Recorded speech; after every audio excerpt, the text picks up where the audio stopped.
ಜಿಪುಣರು, ಸೋಮಾರಿಗಳು ಯಾವಾಗಲೂ ಕೊರತೆಯಲ್ಲಿರುತ್ತಾರೆ. ಹಾಗಾದರೆ ಜ್ಞಾನಿಯ ಜೀವಿತ ಹೇಗಿದೆ? ಬನ್ನಿರಿ ನೋಡೋಣ.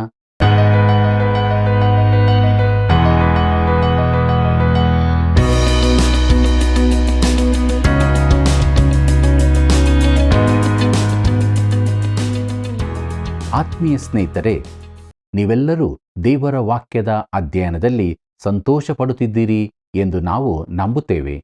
ದೇವರ ವಾಕ್ಯಗಳು ನಮ್ಮ ಜೀವಿತವನ್ನು ಉಜ್ಜೀವನಗೊಳಿಸುತ್ತದೆ. ಇಂದಿನ ಅಧ್ಯಯನದಲ್ಲಿ ಜ್ಞಾನೋಕ್ತಿಗಳ ಪುಸ್ತಕದ 2ನೇ ದೊಡ್ಡ ಭಾಗದ ಅಧ್ಯಯನವನ್ನು ಪ್ರಾರಂಭಿಸಲಿದ್ದೇವೆ. ಜ್ಞಾನಿ ಯಾರು, ಮೂರ್ಖ ಯಾರು ಎಂಬುದನ್ನು ತಿಳಿದುಕೊಂಡು ಆತ್ಮದಲ್ಲಿ ಬಲಗೊಳ್ಳೋಣ. ಬನ್ನಿರಿ ನಮ್ಮ ಅಧ್ಯಯನವನ್ನು ಪ್ರಾರಂಭಿಸೋಣ. ಕಣ್ಣು ನೋಡಿ ನೋಡಿ ತೃಪ್ತಿಗೊಳ್ಳದು, ಕಿವಿಯು ಕೇಳಿ ಕೇಳಿ ದಣಿಯದು. ಪ್ರಸಂಗಿ 1ನೇ ಅಧ್ಯಾಯ 8ನೇ ವಚನ. ಕರ್ತನಲ್ಲಿ ಪ್ರೀತಿಯುಳ್ಳ ಸಹೋದರ ಸಹೋದರಿಯರೇ, ನಮ್ಮ ರಕ್ಷಕನಾದ ಯೇಸು ಕ್ರಿಸ್ತನ ಮಹಿಮೆಯ ನಾಮದಲ್ಲಿ ನಿಮ್ಮೆಲ್ಲರಿಗೂ ನನ್ನ ಹೃದಯಪೂರ್ವಕವಾದ ಪ್ರೀತಿಯ ವಂದನೆಗಳು. ದೇವರ ಪರಿಶುದ್ಧವುಳ್ಳ ನಾಮಕ್ಕೆ ಅನಂತ ಸ್ತೋತ್ರವನ್ನು ಸಲ್ಲಿಸುತ್ತಾ ನಮ್ಮ ಅಧ್ಯಯನದಲ್ಲಿ ಮುಂದೆ ಸಾಗುವಾಗ ಜ್ಞಾನೋಕ್ತಿಗಳು 10ನೇ ಅಧ್ಯಾಯದ ಧ್ಯಾನವನ್ನು ಪ್ರಾರಂಭಿಸೋಣ. ಇದರ ಮುಖ್ಯಾಂಶಗಳನ್ನು ನೋಡುವಾಗ ಸೊಲೊಮೋನನ ಜ್ಞಾನೋಕ್ತಿಗಳು ಅವನೇ ಬರೆದು ಕ್ರಮಪಡಿಸಿದವುಗಳು. ಪ್ರಿಯರೇ, ಜ್ಞಾನೋಕ್ತಿ ಪುಸ್ತಕದ 2ನೇ ದೊಡ್ಡ ಭಾಗ ಇಲ್ಲಿಂದ ಪ್ರಾರಂಭವಾಗುತ್ತದೆ. ಯುವಕ ವಿದ್ಯಾರ್ಥಿಗೆ ಜೀವಿತಕ್ಕೆ ಸಹಾಯಕವಾದ ಕೆಲವು ಮಾರ್ಗದರ್ಶನಗಳು ಇಲ್ಲಿ ಕೊಡಲ್ಪಟ್ಟಿವೆ. ಕ್ರಿಸ್ತನ ಪಾಠಶಾಲೆಯಲ್ಲಿ ನಾನು ನೀನು ಈ ಪಾಠಗಳನ್ನು ಕಲಿಯಬೇಕಾದದ್ದೇ. ಜ್ಞಾನೋಕ್ತಿಗಳು 10ನೇ ಅಧ್ಯಾಯ 1ನೇ ವಚನ ಹೀಗೆ ಹೇಳುತ್ತದೆ: ಸೊಲೊಮೋನನ ಜ್ಞಾನೋಕ್ತಿಗಳು, ಮಗನು ಜ್ಞಾನಿಯಾದರೆ ತಂದೆಗೆ ಸುಖ, ಅಜ್ಞಾನಿಯಾದರೆ ತಾಯಿಗೆ ದುಃಖ ಎಂಬುದಾಗಿ. ಕರ್ತನಲ್ಲಿ ಪ್ರಿಯರೇ, ಜ್ಞಾನಿಯಾದ ಮಗನು ತಂದೆಗೆ ಸಂತೋಷ ತರುತ್ತಾನೆ. ಕಲಿಯಲು ಹೋದ ಮಗನು ಒಳ್ಳೆ ಶ್ರೇಣಿಯನ್ನು ಪಡೆದರೆ, ಇಲ್ಲವೇ ಆಟಗಳಲ್ಲಿ ಉತ್ತಮ ಸಾಧನೆ ಮಾಡಿದರೆ ಅಥವಾ ಬೇರೇನನ್ನಾದರೂ ಸಾಧಿಸಿದರೆ, ತಂದೆಯಾದವನು ತನ್ನ ಮಗನ ಕುರಿತಾಗಿ ಎಲ್ಲರೊಡನೆಯೂ ಮೆಚ್ಚುಗೆಯ ಮಾತುಗಳನ್ನಾಡುವುದನ್ನು ಗಮನಿಸಿದ್ದೀರೋ? ನನ್ನ ಮಗನು PhD ಮಾಡಿ ಈ ವಿಶ್ವವಿದ್ಯಾಲಯದಲ್ಲಿ ಕಲಿಸುತ್ತಿದ್ದಾನೆ, ನನ್ನ ಹುಡುಗನು ಫುಟ್ಬಾಲ್ ಟೀಮಿನಲ್ಲಿದ್ದಾನೆ ಇತ್ಯಾದಿ. ಆದರೆ ಒಂದು ವೇಳೆ ಮಗನು ಸೋತರೆ ಅಥವಾ ತಂಡಕ್ಕೆ ಸೇರಿಸಲ್ಪಡದಿದ್ದರೆ ಆಗ ತಂದೆಯು ಮೌನವಾಗಿದ್ದು ತನ್ನ ಮಗನ ವಿಚಾರವಾಗಿ ಮಾತನಾಡದೆ ಸುಮ್ಮನಿರುತ್ತಾನೆ. ಆದರೆ ಮೂರ್ಖ ಮಗನು ತಾಯಿಗೆ ದುಃಖ ಎಂಬುದಾಗಿ ನೋಡುವಾಗ ಅಂಥ ಸಮಯಗಳಲ್ಲಿ ತಾಯಿಯು ದುಃಖಿಸುತ್ತಾಳೆ. ತಂದೆ ಆ ಕುರಿತು ಸುಮ್ಮನಿದ್ದು ಅದನ್ನು ಅಸಡ್ಡೆ ಮಾಡುತ್ತಾನೆ. ಆದರೆ ಇದು ಎಂಥ ದುಃಖದ ಸನ್ನಿವೇಶ! ಒಬ್ಬ ಮಗನು ಜ್ಞಾನಿಯಾಗಬಹುದು, ಇಲ್ಲವೇ ಮೂರ್ಖನಾಗಬಹುದು, ಎರಡರಲ್ಲಿ ಒಂದು. ಜ್ಞಾನೋಕ್ತಿಗಳು 10ನೇ ಅಧ್ಯಾಯ 2ನೇ ವಚನ ಹೀಗೆ ಹೇಳುತ್ತದೆ: ದುರ್ದ್ರವ್ಯವು ವ್ಯರ್ಥ, ಧರ್ಮವು ಮೃತ್ಯುವಿನಿಂದ ರಕ್ಷಕ ಎಂಬುದಾಗಿ.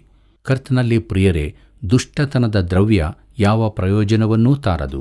ತುಂಬ ಆಸ್ತಿ ಸಂಪಾದಿಸಿದರೂ ಕೂಡ ಅದನ್ನು ಇಲ್ಲೇ ಬಿಟ್ಟು ಹೋಗಬೇಕಾಗುತ್ತದೆ.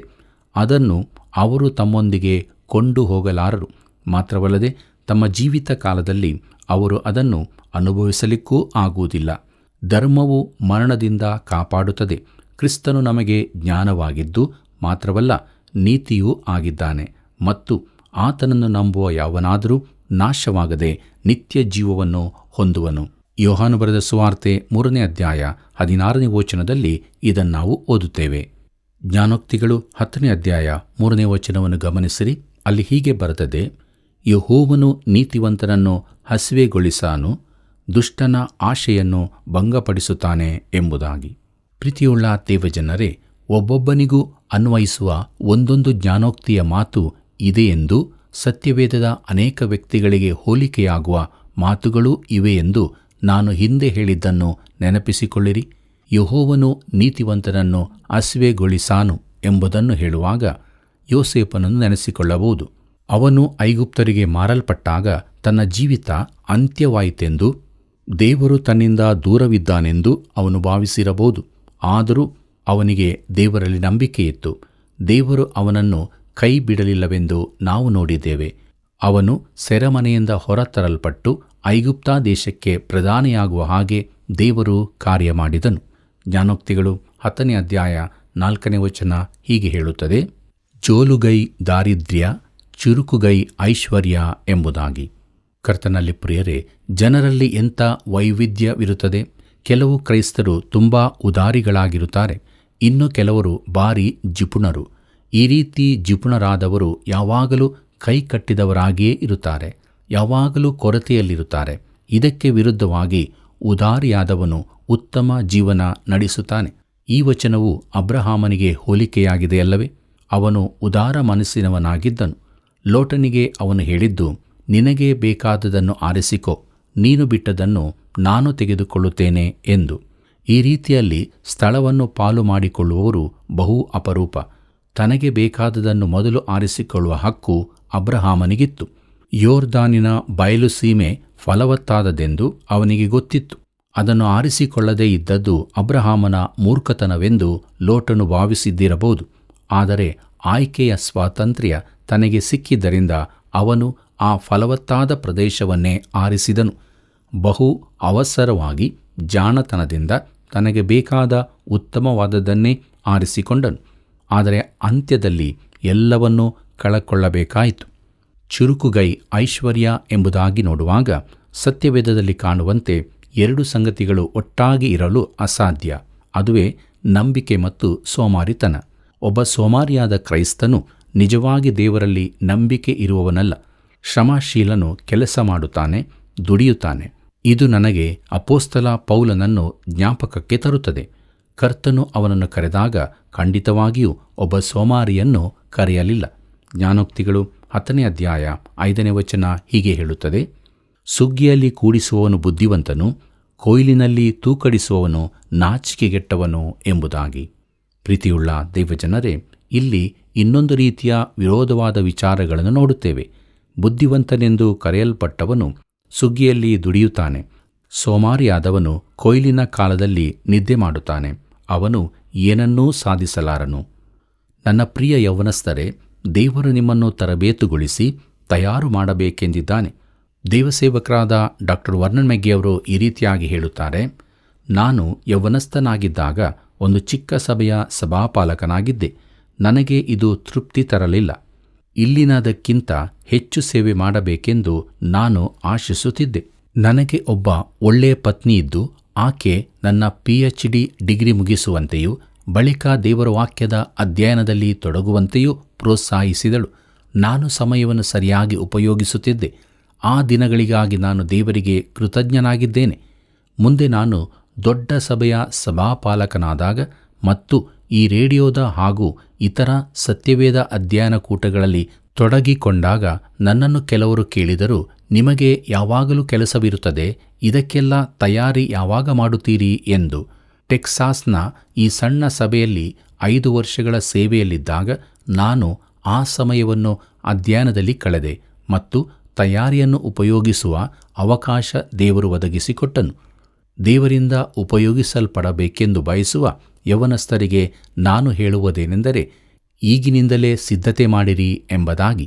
ಸುಗ್ಗಿಗಾಗಿ ಕೂಡಿಸುವವನು ಬುದ್ಧಿವಂತನು ಎಂಬುದನ್ನು ನೆನಪಿನಲ್ಲಿಡಿರಿ ಎಂಬುದೇ. ಕರ್ತನಲ್ಲಿ ಪ್ರೀತಿಯುಳ್ಳ ದೇವಜನರೇ, ಜ್ಞಾನೋಕ್ತಿಯಲ್ಲಿನ ಈ ಮಾತುಗಳು ಅದ್ಭುತವೂ ನಿತ್ಯ ಸತ್ಯವೂ ಆಗಿರುತ್ತವೆ. ಈ ಸತ್ಯಗಳು ನಿಮ್ಮನ್ನು ಮೇಲಣ ಸ್ಥಳಗಳಿಗೆ ಏರಿಸುವಂಥದ್ದಲ್ಲ, ಆದರೆ ನಿಮ್ಮ ಊರಿನ ಬೀದಿಗಳಲ್ಲಿಯೇ ನಡೆಯಲು ಸಹಾಯ ಮಾಡುವಂಥವುಗಳು. ಅವುಗಳಿಂದ ನಿಮಗೆ ಉಪಯೋಗವಾಗದಿದ್ದರೆ ಅದು ಅವುಗಳ ತಪ್ಪಲ್ಲ, ಆದರೆ ನಿಮ್ಮಲ್ಲೇ ಏನೋ ತಪ್ಪಿದೆ ಎಂದರ್ಥ. ಮುಂದಕ್ಕೆ ನೋಡೋಣ. ಜ್ಞಾನೋಕ್ತಿಗಳು 10ನೇ ಅಧ್ಯಾಯ 6ನೇ ವಚನವನ್ನು. ಅಲ್ಲಿ ಹೀಗೆ ಬರೆದದೆ, ಶಿಷ್ಟನ ತಲೆ ಆಶೀರ್ವಾದದ ನೆಲೆ, ದುಷ್ಟನ ಬಾಯಿಗೆ ಬಲಾತ್ಕಾರವೇ ಮುಚ್ಚಳ ಎಂಬುದಾಗಿ. ಪ್ರೀತಿಯುಳ್ಳ ದೇವಜನರೇ, ಇಲ್ಲಿ ಹಳೆ ಒಡಂಬಡಿಕೆಯ 2 ವ್ಯಕ್ತಿಗಳ ಚಿತ್ರಣವಿದೆ. ಶಿಷ್ಟನ ತಲೆ ಆಶೀರ್ವಾದದ ನೆಲೆ, ಇದು ಸಮುವೇಲನನ್ನು ನೆನಪಿಗೆ ತರುತ್ತದೆ. ದುಷ್ಟನ ಬಾಯಿಗೆ ಬಲಾತ್ಕಾರವೇ ಮುಚ್ಚಳ, ಇದು ಸೌಲನನ್ನು ಜ್ಞಾಪಿಸುತ್ತದೆ. ಜ್ಞಾನೋಕ್ತಿಗಳು 10ನೇ ಅಧ್ಯಾಯ 7ನೇ ವಚನ ಹೀಗೆ ಹೇಳುತ್ತದೆ, ಶಿಷ್ಟನ ಸ್ಮರಣೆಯು ಆಶೀರ್ವಾದಕ್ಕಾಸ್ಪದ, ದುಷ್ಟರ ನಾಮವು ನಿರ್ನಾಮ ಎಂಬುದಾಗಿ. ಕರ್ತನಲ್ಲಿ ಪ್ರಿಯರೇ, ಹಿಂದೊಮ್ಮೆ ಪ್ರಸಿದ್ಧರಾಗಿದ್ದು ಈಗ ಮರೆಯಾಗುತ್ತಿರುವ ಕೆಲವು ವ್ಯಕ್ತಿಗಳ ಜ್ಞಾಪಕ ಬರುತ್ತದೆ. ಈ ಕಾಲದ ಜನರು ಇನ್ನೂ 50 ವರ್ಷಗಳಲ್ಲಿ ಜನರ ನೆನಪಿನಿಂದ ಮರೆಯಾಗುತ್ತಾರೆಂದು ನಾವು ನೆನೆಸುತ್ತೇವೆ. ಆದರೂ D.L. ಮೂಡಿಯಂತಹ ದೇವರಿಗಾಗಿ ಸಾಧನೆಗಳನ್ನು ಮಾಡಿದವರನ್ನು ಈಗಲೂ ನೆನೆಸುತ್ತಾರೆ. ಜ್ಞಾನೋಕ್ತಿಗಳು 10ನೇ ಅಧ್ಯಾಯ 8ನೇ ವಚನ ಹೀಗೆ ಹೇಳುತ್ತದೆ, ಜ್ಞಾನ ಹೃದಯನು ಆಜ್ಞೆಗಳನ್ನು ವಹಿಸುವನು, ಹರಟೆಯ ಮೂರ್ಖನು ಕೆಡವಲ್ಪಡುವನು ಎಂಬುದಾಗಿ. ಕರ್ತನಲ್ಲಿ ಪ್ರಿಯರೇ, ಹರಟೆ ಎಂದರೆ ಯಾವಾಗಲೂ ಅರ್ಥಹೀನವಾಗಿ ಮಾತನಾಡುತ್ತಲೇ ಇರುವವನು. ಅವನು ತನ್ನ ದೃಷ್ಟಿಯಲ್ಲಿ ಬುದ್ಧಿವಂತನು, ಆದರೆ ಅದಕ್ಕೆದುರಾಗಿ ಜ್ಞಾನವಂತನು ಅಪ್ಪಣೆಗಳನ್ನು ಪಾಲಿಸುತ್ತಾನೆ. ನೆಬುಕದ್ನೆಚ್ಚರನೆಂಬ ರಾಜನನ್ನು ಜ್ಞಾಪಿಸಿಕೊಳ್ಳಿರಿ. ಅವನು ದಾನಿಯೇಲನ ಸಲಹೆಗಳನ್ನು ಕೇಳಿ ಅಭಿವೃದ್ಧಿ ಹೊಂದಿದನು. ಬೆಲ್ಯಚ್ಚರನೆಂಬ ಇನ್ನೊಬ್ಬ ರಾಜನಿದ್ದನು. ಅವನು ಮೂರ್ಖನಾಗಿದ್ದನು. ರಾಜ ಭೋಜನವೊಂದರಲ್ಲಿ ಅವನ ಹಾಗೂ ಅವನ ರಾಜ್ಯದ ಅಂತ್ಯವು ಘೋಷಿಸಲ್ಪಟ್ಟಿತು. ದಾನಿಯೇಲನ ಪ್ರವಾದನೆ ಗ್ರಂಥ 5ನೇ ಅಧ್ಯಾಯದಲ್ಲಿ ಇದನ್ನು ನಾವು ನೋಡುತ್ತೇವೆ. ಜ್ಞಾನೋಕ್ತಿಗಳು 10ನೇ ಅಧ್ಯಾಯ 9ನೇ ವಚನ ಹೀಗೆ ಹೇಳುತ್ತದೆ, ನಿರ್ದೋಷದ ನಡತೆಯವನು ನಿರ್ಭಯವಾಗಿ ನಡೆಯುವನು, ವಕ್ರ ಮಾರ್ಗಿಯು ಬೈಲಿಗೆ ಬೀಳುವನು ಎಂಬುದಾಗಿ. ಪ್ರೀತಿಯುಳ್ಳ ದೇವಜನರೇ, ಇದು ಹಿಂದಿನ ಒಂದು ನಾಣ್ಣುಡಿಯಂತೆ ಹೇಳಲಾಗುತ್ತದೆ.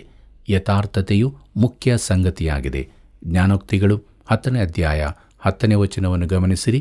ಅಲ್ಲಿ ಹೀಗೆ ಬರೆದದೆ, ಕಣ್ಣು ಮಿಟುಕಿಸುವವನು ಕಷ್ಟಕರನು, ಧೈರ್ಯದಿಂದ ಗದರಿಸುವವನು ಸಮಾಧಾನಕರನು ಎಂಬುದಾಗಿ. ಪ್ರೀತಿಯುಳ್ಳ ದೇವಜನರೇ, ಈ ಮಾತು ಬಹು ಆಸಕ್ತಿಯಾದ್ದಾಗಿದೆ. ಕಣ್ಣು ಮತ್ತು ಬಾಯಿ ಒಂದಕ್ಕೊಂದು ಜೊತೆಯಾಗಿರುತ್ತವೆ. ಒಬ್ಬನು ಮಾತನಾಡುವಾಗ ಕಣ್ಣು ಮಿಟುಕಿಸುವವನಾದರೆ ಅವನ ಮಾತು ನಂಬತಕ್ಕದ್ದಲ್ಲ. ಅವನ ಮಾತು ಮನಸ್ಸು ಒಂದಕ್ಕೊಂದು ಹೊಂದಿಕೆಯಾಗಿರುವುದಿಲ್ಲ. ಹೀಗೆ ಇರುವಾಗ ಅದರಿಂದ ದುಃಖವೇ ಉಂಟಾಗುತ್ತದೆ. ಈ ಮಾತು ಯಾರಿಗೆ ಸೂಚಕವಾಗಿದೆ? ಯೂದನಿಗೆ. ಯೂದನು ಕೊಟ್ಟ ಮುದ್ದು ದ್ರೋಹದ ಮುದ್ದಾಗಿತ್ತು. ಮುದ್ದು ಮಮತೆಯ ಸಂಕೇತವಾಗಿದೆ. ಆದರೆ ಯೂದನು ಆ ರೀತಿಯಲ್ಲಿ ಮಾಡಲಿಲ್ಲ. ಜ್ಞಾನೋಕ್ತಿಗಳು 10ನೇ ಅಧ್ಯಾಯ 13ನೇ ವಚನ ಹೀಗೆ ಹೇಳುತ್ತದೆ, ವಿವೇಕಿಯ ತುಟಿಗಳಿಂದ ಜ್ಞಾನ, ಬುದ್ಧಿಹೀನನ ಬೆನ್ನಿಗೆ ಬೆತ್ತ ಎಂಬುದಾಗಿ. ಕರ್ತನಲ್ಲಿ ಪ್ರಿಯರೇ, ಇಡೀ ಜಗತ್ತೇ ಸೊಲೊಮೋನನ ಜ್ಞಾನವನ್ನು ಕೇಳಲು ಕೂಡಿ ಬರುತ್ತಿತ್ತು. ಆದರೆ ಮೂರ್ಖನಿಗೆ ಬೆತ್ತದ ಏಟೇ ಗತಿ. ಇದು ಸೊಲೊಮೋನನ ಮಗನಾದ ರೆಹಬ್ಬಾಮನನ್ನು ಸೂಚಿಸುತ್ತದೆ. ಅವನು ಪ್ರಾಯಸ್ಥರಾದ ಆಸ್ಥಾನಿಕರ ಬುದ್ಧಿಮಾತಿಗೆ ಕಿವಿಗೊಡದೆ ತನ್ನ ಯುವ ಸ್ನೇಹಿತರ ಮಾತಿಗೆ ಕಿವಿಗೊಟ್ಟನು. 1ನೇ ಅರಸುಗಳು 12ನೇ ಅಧ್ಯಾಯದಲ್ಲಿ ಇದನ್ನು ನಾವು ನೋಡುತ್ತೇವೆ.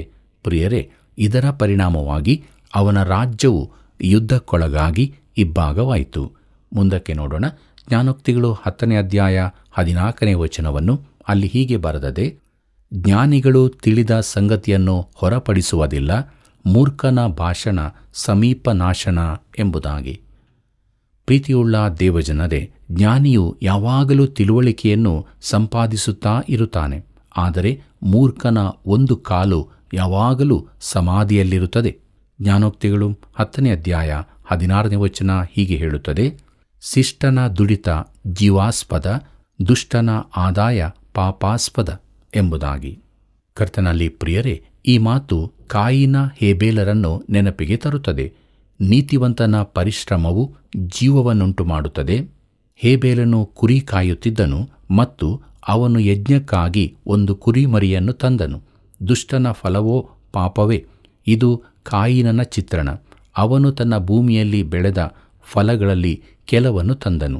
ರೋಮಾಪುರದವರಿಗೆ ಬರೆದ ಪತ್ರಿಕೆ 8ನೇ ಅಧ್ಯಾಯ 6ನೇ ವಚನದಲ್ಲಿ ಅಪೋಸ್ತಲನಾದ ಪೌಲನು ಹೀಗೆ ಹೇಳಿದ್ದಾನೆ, ಶರೀರಭಾವದವುಗಳ ಮೇಲೆ ಮನಸ್ಸಿಡುವುದು ಮರಣ ಎಂಬುದಾಗಿ. ಕರ್ತನಲ್ಲಿ ಪ್ರಿಯರೇ, ಕ್ರೈಸ್ತನ ಜೀವಿತದಲ್ಲಿ ಮರಣವೆಂದರೆ ದೇವರಿಂದ ದೂರವಾಗುವುದು. ಶರೀರಭಾವದವನೊಂದಿಗೆ ದೇವರು ಅನ್ಯೋನ್ಯತೆಯಲ್ಲಿರಲಾರನು. ಶಿಷ್ಟನ ಪರಿಶ್ರಮ ಜೀವಾಸ್ಪದ ಎಂದು ಸತ್ಯವೇದ ಹೇಳುವಾಗ ಅದು ದೇವರೊಂದಿಗಿನ ಅನ್ಯೋನ್ಯತೆಯ ವಿಚಾರವಾಗಿ ತಿಳಿಸುತ್ತದೆ. ಹೇಬೇಲನು ರಕ್ಷಿಸಲ್ಪಟ್ಟವನಾಗಿದ್ದನು. ದುಷ್ಟನ ಫಲವೋ ಪಾಪವೇ. ಇದು ಕಾಯಿನನನ್ನು ಸೂಚಿಸುತ್ತದೆ. ಜ್ಞಾನೋಕ್ತಿಗಳು 10ನೇ ಅಧ್ಯಾಯ 17ನೇ ವಚನವನ್ನು ಗಮನಿಸಿರಿ.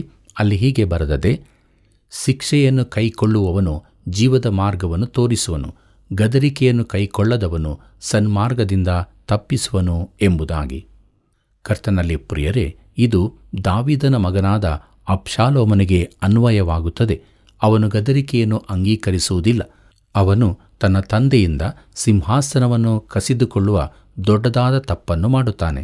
ಜ್ಞಾನೋಕ್ತಿಗಳು 10ನೇ ಅಧ್ಯಾಯ 18ನೇ ವಚನ ಹೀಗೆ ಹೇಳುತ್ತದೆ, ಹೊಟ್ಟೆಯಲ್ಲಿ ಹಗೆಯನ್ನಿಟ್ಟುಕೊಂಡು ಕೊಂಡವನು ಸುಳ್ಳುಗಾರ, ಚಾಡಿಗಾರನು ಜ್ಞಾನಹೀನ ಎಂಬುದಾಗಿ. ಕರ್ತನಲ್ಲಿ ಪ್ರಿಯರೇ, ಒಬ್ಬನು ನಿನ್ನ ಸ್ನೇಹಿತನೆಂದು ನಟಿಸಿ ಕೊನೆಗೆ ವೈರಿ ಎಂಬುದಾಗಿ ಕಂಡುಬಂದರೆ ಎಂಥ ಭಯಂಕರ! ಅಂಥವನು ಮೂರ್ಖನೇ ಸರಿ. ಅವನ ನಿಜಗುಣ ಬೇಗದಲ್ಲೇ ಬಯಲಾಗುತ್ತದೆ. ಚಾಡಿ ಹೇಳುವವನು ಕೂಡ ಮೂರ್ಖನೇ. ದೇವರು ಇದರ ಕುರಿತಾಗಿ ಸ್ಪಷ್ಟವಾದ ಅಪ್ಪಣೆ ಕೊಟ್ಟಿರುತ್ತಾನೆ. ಯಾಜಕಾಂಡ ಪುಸ್ತಕ 19ನೇ ಅಧ್ಯಾಯ 16ನೇ ವಚನ ಹೀಗೆ ಹೇಳುತ್ತದೆ, ಪರಿಚಯ ಉಳ್ಳವರಲ್ಲಿ ಒಬ್ಬರ ಮೇಲೊಬ್ಬರು ಚಾಡಿ ಹೇಳಬಾರದು ಎಂಬುದಾಗಿ. ಮುಂದಕ್ಕೆ ಯಾಜಕಾಂಡ ಪುಸ್ತಕ 19ನೇ ಅಧ್ಯಾಯ 17ನೇ ವಚನದಲ್ಲಿ ಕೂಡ ಹೀಗೆ ಬರೆದದೆ, ಸಹೋದರನ ವಿಷಯವಾಗಿ ಮನಸ್ಸಿನಲ್ಲಿ ದ್ವೇಷ ಇಟ್ಟುಕೊಳ್ಳಬಾರದು.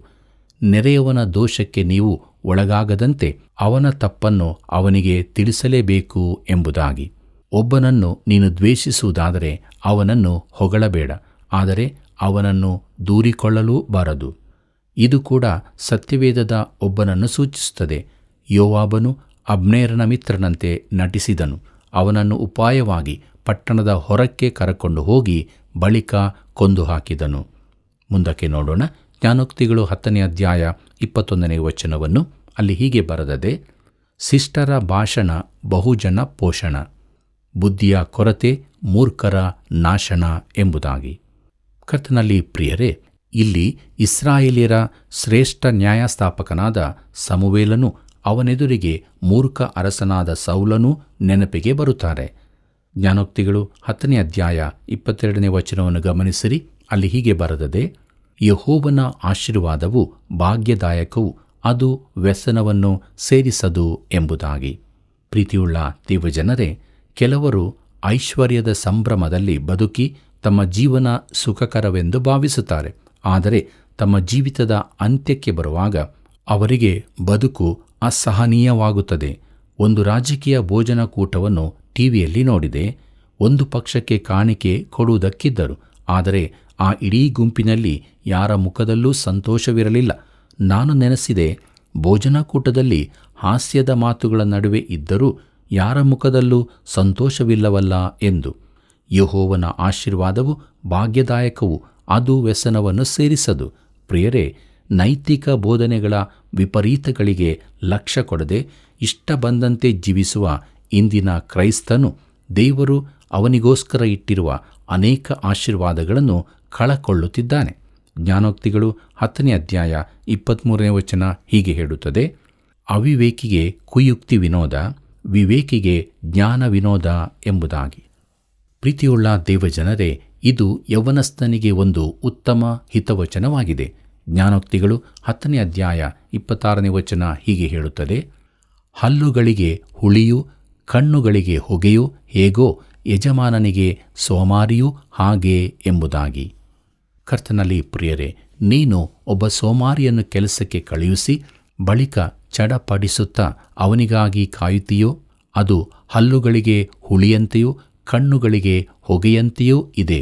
ಜ್ಞಾನೋಕ್ತಿಗಳು 10ನೇ ಅಧ್ಯಾಯ 27ನೇ ವಚನವನ್ನು ಗಮನಿಸಿರಿ. ಅಲ್ಲಿ ಹೀಗೆ ಬರೆದದೆ, ಯೆಹೋವನಿಗೆ ಭಯಪಡುವವರ ದಿನಗಳಿಗೆ ವೃದ್ಧಿ, ದುಷ್ಟರ ವರ್ಷಗಳಿಗೆ ಕ್ಷಯ ಎಂಬುದಾಗಿ. ಪ್ರೀತಿಯುಳ್ಳ ದೇವಜನರೇ, ಹಳೆ ಒಡಂಬಡಿಕೆ ಕಾಲದಲ್ಲಿ ಇದು ಸತ್ಯವಾಗಿತ್ತು.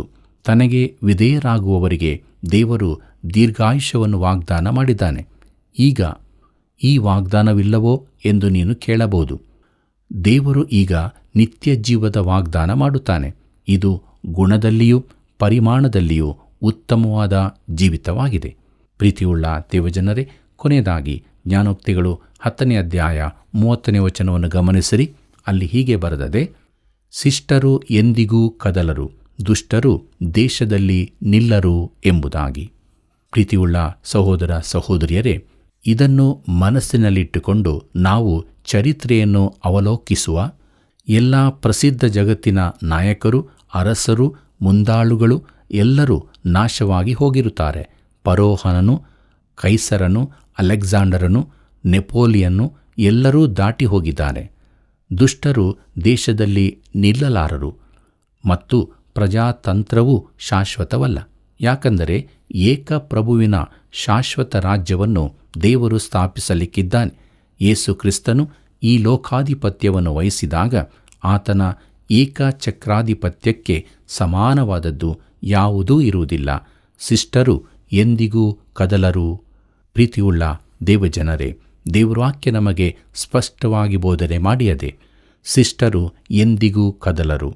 ನಾವು ಕೂಡ ನಮ್ಮ ಜೀವಿತದಲ್ಲಿ ದುಷ್ಟರಾಗಿರದೆ ದೇವರ ಮಾತಿಗೆ ವಿಧೇಯರಾಗಿ ಸಿಸ್ಟರಾಗಿ ಜೀವಿಸಿ ದೇವರ ಆಶೀರ್ವಾದಕ್ಕೆ ಬಾಧ್ಯರಾಗೋಣ. ಇಂಥ ಜೀವಿತ ಜೀವಿಸುವುದಕ್ಕೆ ದೇವರು ತಾನೇ ಸಹಾಯ ಮಾಡಿ ನಡೆಸಲಿ. ಕರ್ತನ ಕೃಪೆಯು ಸದಾ ನಿಮ್ಮ ಸಂಗಡ ಇರಲಿ. ಪ್ರಿಯರೇ, ಈ ಲೋಕದಲ್ಲಿ ಎಷ್ಟು ಸಂಪಾದಿಸಿದರೂ ಅದು ಯಾವ ಲೆಕ್ಕಕ್ಕೂ ಬಾರದು. ಒಂದು ದಿನ ಎಲ್ಲವನ್ನು ಬಿಟ್ಟು ಹೋಗಬೇಕು. ದೇವರ ವಿಷಯದಲ್ಲಿ ಆಸಕ್ತಿಯುಳ್ಳವರು ನಿಜವಾದ ಜ್ಞಾನಿಗಳು. ದೇವರು ಸೋಮಾರಿಗಳನ್ನು ಕರೆಯುವುದಿಲ್ಲ. ದೇವರ ಆಶೀರ್ವಾದವು ವ್ಯಸನವನ್ನು ಸಹಿಸುವುದಿಲ್ಲ. ಆದ್ದರಿಂದ ಆತ್ಮಿಕ ಆಶೀರ್ವಾದಗಳಿಂದ ತುಂಬಿಸಲ್ಪಟ್ಟು ದೇವ ಭಯಭಕ್ತಿಯ ಜೀವಿತವನ್ನು ನಾವೆಲ್ಲರೂ ಜೀವಿಸೋಣ. ಬನ್ನಿರಿ, ಪ್ರಾರ್ಥನೆ ಮಾಡಿಕೊಳ್ಳೋಣ. ಕೃಪಾಳು ದೇವರೇ, ನಿನ್ನ ಜೀವವುಳ್ಳ ವಾಕ್ಯಗಳ ಮೂಲಕವಾಗಿ ನೀನು ನಮಗೆ ತಿಳಿಸಿದ ಸತ್ಯಗಳಿಗಾಗಿ ನಿನಗೆ ಸ್ತೋತ್ರ. ನಾವು ಸೋಮಾರಿಗಳು ಆಗಿರದೆ ಜಿಪುಣರೂ ಆಗಿರದೆ ನಿನ್ನಲ್ಲಿ ಭಯಭಕ್ತಿಯುಳ್ಳವರಾಗಿ ಜೀವಿಸುವುದಕ್ಕೆ ಸಹಾಯ ಮಾಡು. ತಂದೆಯಾದ ದೇವರೇ, ನಮ್ಮೆಲ್ಲ ವೀಕ್ಷಕ ಬಾಂಧವರನ್ನು ಅವರವರು ಇರುವಂಥ ಸ್ಥಳದಲ್ಲಿ ನೀನು ಆಶೀರ್ವದಿಸಬೇಕಾಗಿ ಬೇಡುತ್ತೇವೆ. ಯಾರ್ಯಾರು ಕಷ್ಟದಲ್ಲಿದ್ದಾರೋ ಸಹಾಯ ಮಾಡು. ಅನಾರೋಗ್ಯದಲ್ಲಿದ್ದಾರೋ ಅವರನ್ನು ಕರುಣಿಸಿ ಆರೋಗ್ಯವನ್ನು ಕೊಟ್ಟು ಬಲಪಡಿಸಿ ನಡೆಸು. ಯೇಸುವಿನ ನಾಮದಲ್ಲಿ ಬೇಡಿದ್ದೇವೆ ತಂದೆಯೇ, ಆಮೇನ್. ಪ್ರಿಯ ವೀಕ್ಷಕರೇ, ನೀವು ಮಾಡಿದ ಅಮೂಲ್ಯವಾದ ಕರೆಗಳಿಗಾಗಿ ವಂದನೆಗಳು. ಈ ಕಾರ್ಯಕ್ರಮವನ್ನು ಇತರರಿಗೆ ತಿಳಿಯಪಡಿಸಿರಿ, ಬೆಂಬಲಿಸಿರಿ. ದಿನಾಲು ಮಿಸ್ ಕಾಲ್ ನೀಡಿ ಸೇವೆಯನ್ನು ಪ್ರೋತ್ಸಾಹಿಸಿರಿ. ಮತ್ತೆ ಭೇಟಿಯಾಗೋಣ. ವಂದನೆಗಳು.